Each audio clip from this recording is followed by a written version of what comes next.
finally arrived, and everywhere you look, there are signs of new life. And here in the West Country, there are high hopes that this spring might signal something particularly special. 4 years ago, a partnership between RSPB, Wildfowl and Wetland Trust, Penstop Conservation Trust and Viridor Credit's environmental company embarked upon an ambitious project to reintroduce the large and common crane to UK wetlands.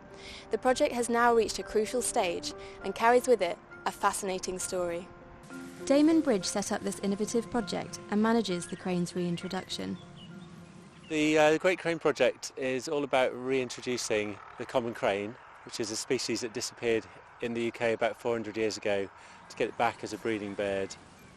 So each year for the last 5 years we've collected eggs from eastern Germany, brought them to the UK, hatched and reared them, and then at about 10 to 16 weeks old they're brought down to the Somerset levels and then they've been released. This year is possibly the first year the birds are going to breed successfully, so it's a very exciting year for the project. And it's also the last year of the reintroduction of the project, so it's got a sort of a tinge with a bit of sadness as well. This project begins at the Wildfowl and Wetland Trust Centre in Slimbridge, Gloucestershire. The eggs are brought over from Germany to a specially designed facility known as Crane School.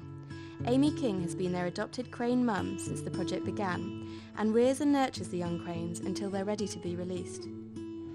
When they first get here, we take them out of the portable incubator that we brought them from Germany. That's run off a car battery, and then we put them into our chest incubator, which has a number of trays, and it just keeps them turning continuously, and it keeps the temperature and humidity regulated. This mimics what the parents would do on the nest, and the eggs are kept here until they start to hatch. And at that point, they need to be stopped turning, so we'll put them into our other incubators, which are called polyhatchers. So how long are they in the polyhatchers for? We keep them in there from the point that they've hatched off until 24 to 48 hours afterwards, until they've fluffed up and dried off, and then we bring them over to these rearing sheds and pop them into their rearing tanks.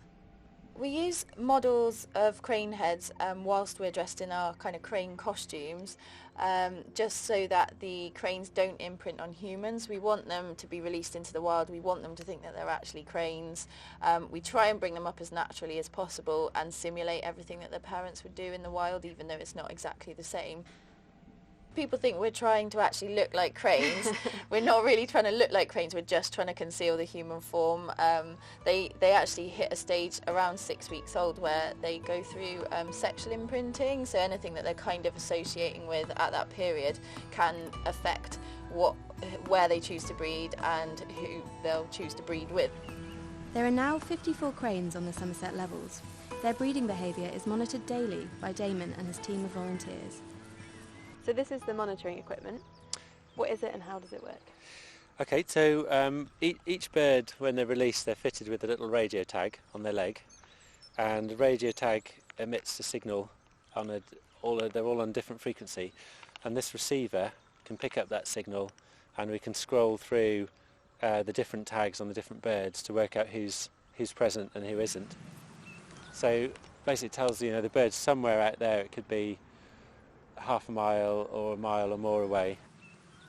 But Slimbridge isn't just important in the rearing part of the crane's reintroduction.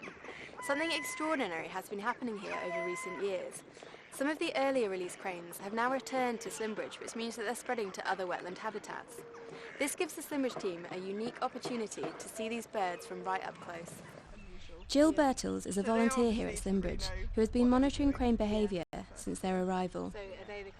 So what kind of monitoring do you do here at Slimbridge? So I'm just basically looking through my binoculars or a scope to identify their ring numbers. I'm looking for where they are, what time of day it is, the weather conditions and what they're doing.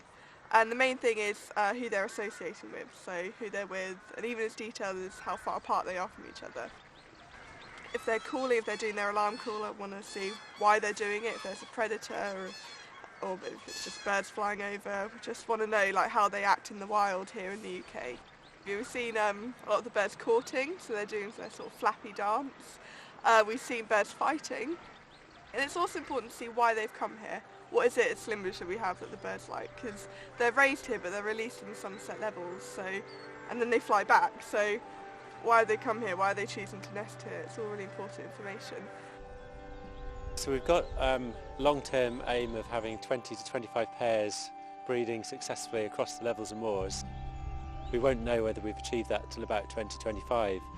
You know, the bird itself is this iconic species, but what it stands for are it needs these big open wetland areas to remain as such into the future. It seems that we may have to play a bit of a waiting game to see if this year will signal a success story for the Great Crane Project.